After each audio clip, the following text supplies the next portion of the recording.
Over the past several weeks, we have seen the number of daily cases increase substantially. The magnitude of this increase is largely related to the Omicron variant, which now represents about 98% of the COVID-19 cases in the country. We continue to learn more about Omicron with each passing day, including the severity of disease caused by this variant.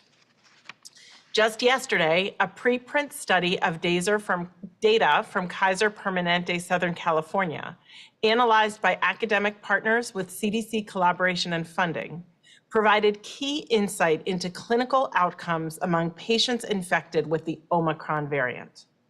This study used mathematical modeling to estimate risk of hospitalization and severe disease from a healthcare system that provides care to 4.7 million people in Southern California, 19% of the state's total population, and noted substantially reduced risk of severe clinical outcomes in patients who are infected with the Omicron variant compared with Delta. In the study, there were over 52,000 cases of Omicron compared with nearly 17,000 cases of Delta. Displayed on this slide are figures from this study. On these graphs, green represents infections with the Omicron variant, and purple represents infections with the Delta variant. When compared to Delta, infections with Omicron were associated with a 53% reduction in adjusted risk of symptomatic hospitalization, displayed in the first panel, a 74% reduction in adjusted risk of ICU admission, displayed in the middle panel, and a 91% reduction in adjusted risk of mortality, displayed on the third panel. No patients with Omicron required mechanical ventilation. Additionally, this study found that those infected with Omicron who were hospitalized had a shorter duration of hospital stay compared to those with Delta. The duration of hospital stays was approximately 70% shorter, with the median of stays being 1.5 days for Omicron compared to about 5 days for Delta. Looking at all hospital admissions for Omicron, 90% of patients were expected to be discharged from the hospital in 3 days or less. This study controlled for important key parameters, such as age, sex, prior SARS-CoV-2 infection, prior vaccination, and comorbidities. The data in this study remain consistent with what we are seeing from Omicron in other countries, including South Africa and the UK, and provide some understanding of what we can expect over the coming weeks as cases are predicted to peak in this country. While we are seeing early evidence that Omicron is less severe than Delta and that those infected are less likely to require hospitalization, it's important to note that Omicron continues to be much more transmissible than Delta. The sudden and steep rise in cases due to Omicron is resulting in unprecedented daily case counts, sickness, absenteeism, and strains on our healthcare system. The risk of hospitalization remains low, especially among people who are up to date on their COVID vaccines. However, the staggering rise in cases, over 1 million new cases each day, has led to a high number of total hospitalizations. As we see hospitals and health systems caring for more and more patients in the midst of staffing challenges and faced with a highly transmissible virus that does not spare our healthcare workers, all of us do our part to protect our hospitals and our neighbors and reduce the further spread of this virus. As you've heard me say before, we know what works against COVID-19. This means getting vaccinated and getting boosted, wearing a mask in public indoor settings in areas of high transmission, and currently that's over 99% of our counties, and testing before you gather with others. Thank you. I'll now turn things back over to you, Jeff. Thanks, Dr. Wolitzki. Before I turn to Dr. Fauci for an update on COVID treatments, I want to emphasize that we have more courses of effective treatments now than at any other point during the pandemic. This is the direct result of the Biden administration's focus from day one to stock our nation's medicine cabinet with a diverse set of treatments and the aggressive actions we have taken to expedite research, development, manufacturing, and procurement. Today, I want to provide some context specifically about actions the Biden administration took on Pfizer's antiviral pills. Last spring, the company and the administration agreed to work together to speed up both clinical research and manufacturing timelines. Originally, the company had projected that clinical trials would not conclude until the middle of this year, 2022. In cutting red tape and sourcing key supplies, the government and Pfizer collaborated to dramatically accelerate the clinical trial process, shaving about 7 months from the original timeline. So, instead of waiting for clinical trial results in mid-2022, we got those results late last year, and we were able to begin shipping the first pills in December, months ahead of schedule. At the President's direction, we also acted early and aggressively to secure significant supply of Pfizer's antiviral pills. The U.S. has now purchased 20 million treatment courses. Working closely with Pfizer, we're further accelerating the delivery of these pills so that we'll have the first 10 million by the end of June instead of the end of September. And we continue to work with Pfizer to help them further expand their manufacturing capacity, including through the Defense Production Act, if needed. As Dr. Fauci will discuss, these pills are meant for those at high risk of severe disease from COVID. We have a number of other treatment options that work against Omicron, and we're working to increase our supply of those treatments as well. Just this week, we completed the purchase of another 600,000 treatment courses of GlaxoSmithKline's monoclonal antibody treatment. That's all of GSK's available supply, and it means the U.S. will have more than 1 million total treatment courses through the end of March.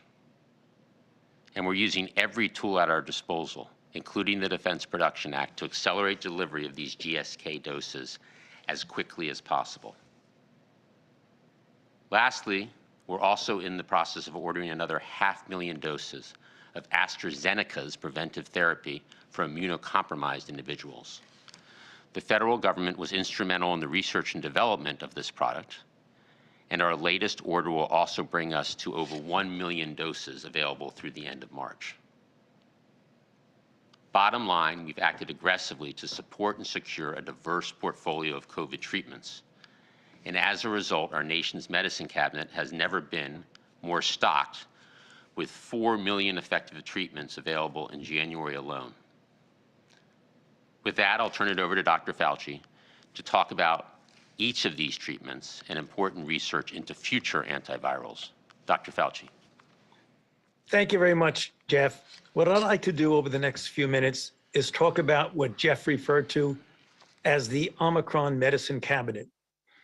First of all, before I get on to the therapy, I want to underscore the importance that the up-to-date COVID-19 vaccination with boosters prevents severe disease and keeps you out of the hospital, as underscored by Dr. Walensky. But I want to focus now, what happens if you do get sick? What are the therapies to prevent you to get disease progression? Next slide. I really want to refer people to the details of what I'll be saying over the next few minutes that can be easily found in the NIH COVID-19 treatment guidelines that are accessible online. Very briefly, this is the state-of-the-art guidance for clinicians for the treatment of patients with COVID-19, and it is a panel which includes representatives from 6 government agencies with 42 voting members from 10 professional medical societies, academia, and healthcare systems. We began it in March 24 of 2020. The first guideline was released on April 21st, and since then, we've had 44 updates in which there were 30 million plus page reviews. Next slide. So let's look at what we have there. There are 2 major pillars of therapeutics. One is to target the virus, and I'll get into those individual drugs in a moment. The other, which I won't speak about very much, but just to let you know that to moderate the immune response and the inflammatory response with late disease by the therapies shown on this slide, such as dexamethasone, tocilizumab, baricitinib. Let me show you how that goes when you look at the stages of disease. Next slide. As you can see, there is a spectrum. from an infected person with no symptoms to an outpatient with mild symptoms, an inpatient not requiring oxygen, low flow, high flow, and then the ultimate, which you obviously like to avoid at all costs, is mechanical ventilation. One targets the virus early on with some overlap in the later stage with moderating the host response. Next slide. What we really want to do, among several other things, is to prevent people from progressing to serious disease. And you do that by treating people as outpatients, thereby reducing the visit to urgent care setting, to hospitalizations, and ultimately deaths. You reduce the duration of illness. You reduce, to some extent, infectivity and transmission.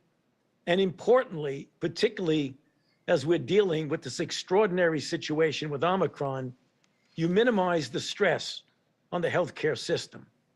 Now, the highest priority, as always, should be given to patients with the highest risk of progression. So let's take a look at that. Next slide. The prioritization of therapies first among Omicron for these patients with mild to moderate disease at high risk. The numbers on the right show what the clinical trials have shown is the relative risk of reduction for hospitalization or death. As you see at the top of the list is the drug that Jeff mentioned, Paxlovid, which received an EUA, 5 days of oral therapy, 89% reduction. Sotrovimab, a single infusion of a monoclonal antibody that works against Omicron, 85% relative risk reduction. Remdesivir is an already approved drug. It's used off-label with a 3-day infusion with a very high level of a relative risk reduction. And finally, molnupiravir, which is a 5-day oral drug with 30% diminution. Next slide. What about the prioritization of therapies for outpatients among limited resources? Now, I know this slide has a lot of words on it. You can easily access this if you want to focus on it in the treatment guidelines. First and foremost, the immunocompromised.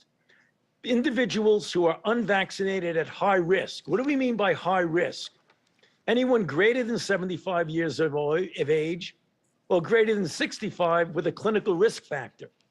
Next comes the unvaccinated at increased risk, namely anyone greater than 65 or anyone less than 65 with a clinical risk.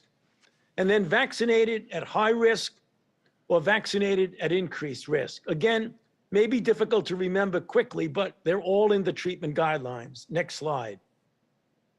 In addition, what about the pipeline? Where are we going? There are a number of phase 2 and phase 3 trials of potential COVID-19 therapies that are active or pending, and you can go to www.clinicaltrials.gov to see the status of that. There are selective agents in late-stage testing that are antibodies, antivirals, repurposed drugs, immunomodulators, and anticoagulants. Next slide. There is a program which we started early on called the Accelerated COVID-19 Therapeutics Interventions and Vaccines, referred to as ACTIVE, which many of you may be familiar with. Next slide. What does ACTIVE do? They have a number of trials, 6 in number, looking individually at immune modulators, outpatient monoclonal antibody therapies, inpatient monoclonal antibodies, antithrombotics, big effect trials looking at treatments for larger clinical trials to identify promising drugs, and Active 6, which is looking at repurposed drugs, the drugs that people want to know what the results are in a good trial, such as fluvoxamine, ivermectin, and fluticasone. Next slide. Finally, what's today's takeaway? First, to reemphasize, up-to-date vaccination is essential. You can go to vaccines.gov, you can text your zip code, you can call, but importantly, to reiterate what I was saying, the therapies and treatment guidelines are available on the website shown here. Back to you, Jeff. Thanks, Dr. Fauci. So before we open it up to Q&A, a quick personnel update. we've named Dr. Tom Inglesby, who was previously director of Johns Hopkins Center for Health Security, to lead our federal testing program. Dr. Inglesby is one of the world's leading infectious disease experts and is internationally recognized in the field of public health, preparedness, pandemic and emergent infectious disease, and prevention of and response to biological threats. Sorry, Tom. We continue to work across multiple fronts to increase Americans' access to testing, and we're all very, very grateful for his willingness, Tom's willingness, to lead these efforts. With that, let's open it up for some questions. Kevin? Thanks, Jeff. We have time for a few questions. Let's go to Berkeley Lovelace at NBC News. Hi, thanks for taking my question. During Dr. Walensky's opening remarks, she said there was a 40% increase in deaths over the previous week.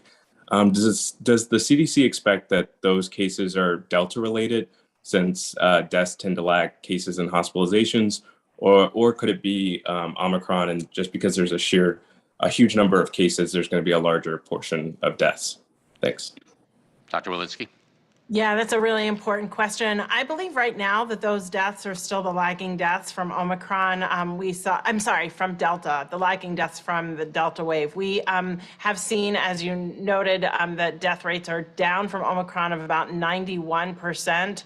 And we will need to follow those deaths over the next couple of weeks to see the impact of Omicron on mortality. As you note, given the sheer number of cases, we may see that deaths from Omicron, but I suspect the deaths that we're seeing now are still from Delta. Next question, please. Let's go to Allison Aubrey at NPR.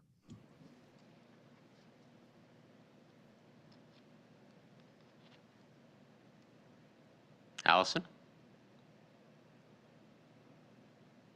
Sorry about that. That was my mute button. Thanks for taking my question. I know there's a lot of focus on the quality of masks right now. My daughter's elementary school is handing out N95s. Does the US have enough N95 respirators to go around if everyone were to start wearing these high quality masks, or would this put stress on or shortages needed for N95 masks for healthcare workers?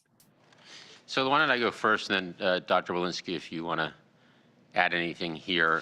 One of the first things we did when we entered office was to significantly improve our manufacturing stock and stockpile of all PPE. Today, N95 masks are widely available, and the government has a strong stockpile of over 750 million masks for healthcare workers and first responders. CDC, as Dr. Walensky can speak to, recommends Americans wear a well-fitting mask. This can include multiple layered cloth masks, N95s, K95s, or other types. Right now, we're strongly considering options to make more high-quality masks available to all Americans, and we'll continue to follow the science here. The CDC is in the lead, but this is an area that we're actively exploring. Dr. Walensky? Yeah, maybe I'll just add that CDC continues to recommend that any mask is better than no mask, and we do encourage all Americans to wear a well-fitting mask to protect themselves and prevent the spread of COVID-19, and that recommendation is not going to change. So maybe I'll just note that we are preparing an update to the information on our mask website to best reflect the options that are available to people, as you note, and the different levels of protection different masks provide. And we want to provide Americans the best and most updated information to choose what mask is going to be right for them. Thank you.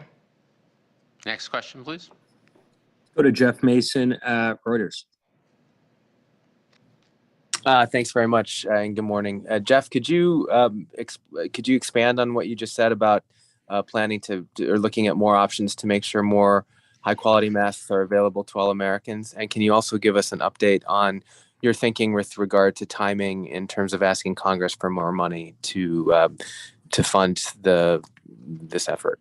Yeah, thanks, Jeff. In terms of the mask, as I said, we're in the process right now of strongly considering options to make more high-quality masks available to all Americans.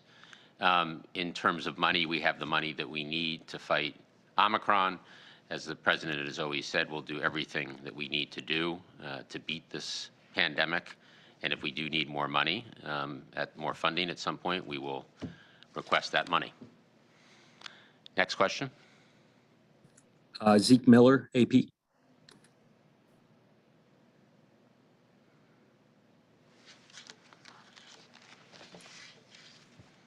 Thanks for doing this.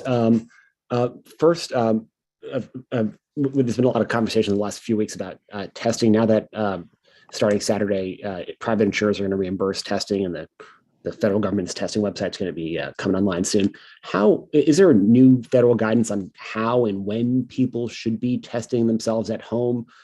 Should it be once a week? Should it be twice a week? Should it be after an exposure? Should it be just to go to the grocery store? And then secondly, for Dr. Walensky, with that preprint study about Omicron versus Delta, how does Omicron compare to other sort of seasonal illnesses, flu, the cold, other things like that, in terms of mortality and serious illnesses? And how does that change how the federal government will be thinking about Omicron and COVID-19 as it becomes endemic? Okay. Well, why don't we turn to Dr. Walensky on both. Dr. Walensky first, when Americans should test? Yeah, so simply put, Americans should take a test when they have symptoms that appear to be COVID-19. So fever, cough, sore throat, respiratory symptoms, muscle aches. When they're exposed, so 5 days after they've been exposed to someone who has COVID-19, and certainly if you're going to gather with family, if you're going to a gathering where people are immunocompromised, or where they're elderly, or where you have people who might be unvaccinated or poorly protected from the vaccine, that might be an opportunity you'd want to test. And then, of course, for test to stay and other protocols. With regard to this study, actually only compared Omicron to Delta and not to other respiratory viruses. Certainly other respiratory viruses, influenza, for example, the severity varies by flu season. So this was not a direct comparison of Omicron versus other respiratory viruses. But what I can say is while we're in this Omicron surge, we are also thinking about what this looks like with endemic, when Omicron or COVID itself were to become endemic in the United States, following things such as severity of cases, hospital capacity as well. Thank you. Next question, please. Let's go to Sabrina Siddiqui, Wall Street Journal. Thank you for taking the call. I wanted to ask a follow-up about the school testing expansion. For these tests that you're making available for K-12 schools, can you clarify, would only public schools be eligible to receive those tests, or private schools as well? And can you offer any other detail on where the tests are coming from? Have you already inked contracts with certain companies, or is that process still ongoing? Well, let me just step back and say that many schools have a dedicated supply of tests that they secured months ago, thanks to the $10 billion I talked about in my opening comments that the ARP, the American Rescue Plan, gave to schools dedicated for testing. And there is significant lab capacity in this country. So we're working with schools to take advantage of the lab capacity that is open in the country. CDC and the Department of Ed are adding resources to help schools identify testing providers and implement best practices, and the federal government is funding and strongly encouraging these testing programs. In total, the 10 million additional tests that we'll send out each month will leverage existing contracting authorities at both HHS and CDC, and this will more than double the volume of testing that took place across the nation last year. We'll follow up, Sabrina, with exactly which schools qualify for these additional 10 million tests. Next question. Cheyenne Haslett, ABC. Hi, thank you. My question is also on the school testing. We already saw $10 billion go out to schools for testing, and we're still seeing school closures. So I'm wondering how you expect this 10 million tests to be different, specifically how you'll get schools to use these in an effective, systematic way that keeps them open consistently.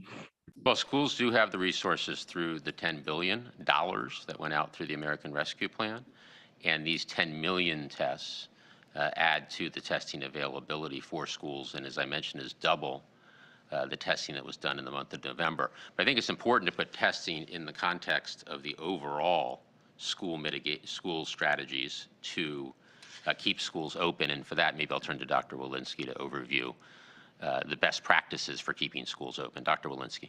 Yeah, thank you, Jeff. I'd just like to remind people that we had a pretty robust Delta surge in the fall, and we were able to keep 99% of schools open safely and our children with in-person learning. And I will just also highlight that that was before we had pediatric vaccination.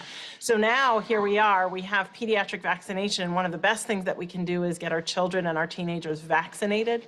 And then once we do so, practicing all those layered mitigation strategies, masking, we've seen 3.5 times less likely to have schools have an outbreak if you're masking in those schools, as well as ventilation, and then of course test to stray strategies, which these resources will really be helpful for. Next question. Couple more questions. Let's go to Joyce Frieden at MedPage today. Hi, yeah, thanks for taking my question. During a Senate hearing yesterday, Janet Woodcock mentioned that it was going to be difficult for people to get their head around the idea that most of us are going to get Omicron. So I wondered what the administration's thinking on that is. Are in fact most of us going to get Omicron, and whether they think that's going to happen now during this current wave, or is that more looking at as it becomes endemic? Dr. Fauci. Yeah, thank you very much for that question. What Dr. Woodcock was referring to when she said most of us will ultimately get Omicron is not that most of us were ultimately going to get sick with Omicron. Remember, she was talking about in the data that we all showed about the extraordinary effect and dichotomy between people who get Omicron, who get vaccinated and boosted, how well they are protected against hospitalization and death. And even with Omicron, it appears, as the data that Dr. Walensky just showed today from the Kaiser Permanente study, that it is going to be a less severe, particularly in those who are vaccinated and boosted. So if we're going to look ahead at what happens when this peaks and it ultimately goes down, as I've said on previous pressers here from the White House, that we're not going to eradicate this. We've only done that with smallpox. We're not going to eliminate that. That only happens with massive vaccination programs like we did with measles and with vaccines, but we ultimately will control it. And if you control it in a way, it's at such a low level and people are vaccinated and boosted, sooner or later, as we begin to live with it, what she was referring to is that virtually everybody is going to wind up getting exposed and likely get infected. But if you're vaccinated and if you're boosted, the chances of you getting sick are very, very low. That's what she was referring to. Next question, please. Last question. Let's go to Ouija at CBS.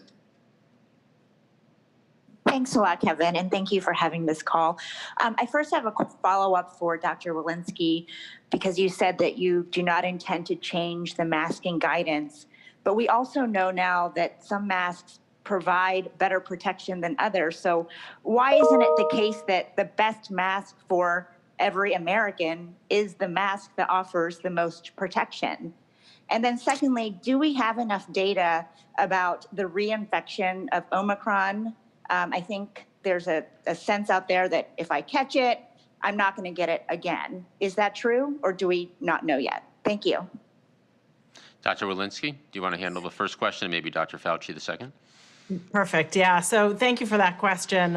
We are updating the information on our mask website to provide information to the public. It's in need of updating right now. What I will say is the best mask that you wear is the one that you will wear, and the one you can keep on all day long, that you can tolerate in public indoor settings and tolerate where you need to wear it.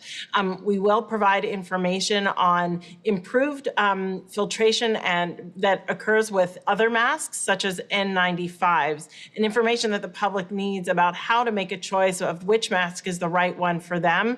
But most importantly, we want to highlight that the best mask for you is the one that you can wear comfortably. Thank you. Dr. Fauci? Yeah, thank you for that question. There's both sides of the coin to that. We know from the South African data that if you've been previously infected, for example, with Delta or with Beta, that you have a much higher chance of getting reinfected with Omicron than you do with others. That's that side of the coin. But the question you asked is if you get Omicron and recover, what is the chances of getting reinfected with Omicron? We don't have enough data at this point to really give you any firm indication of that. But as we get more and more experience and as we follow cohorts, we'll be able to have that information for you. Well, thank you, everybody. We look forward to the next briefing.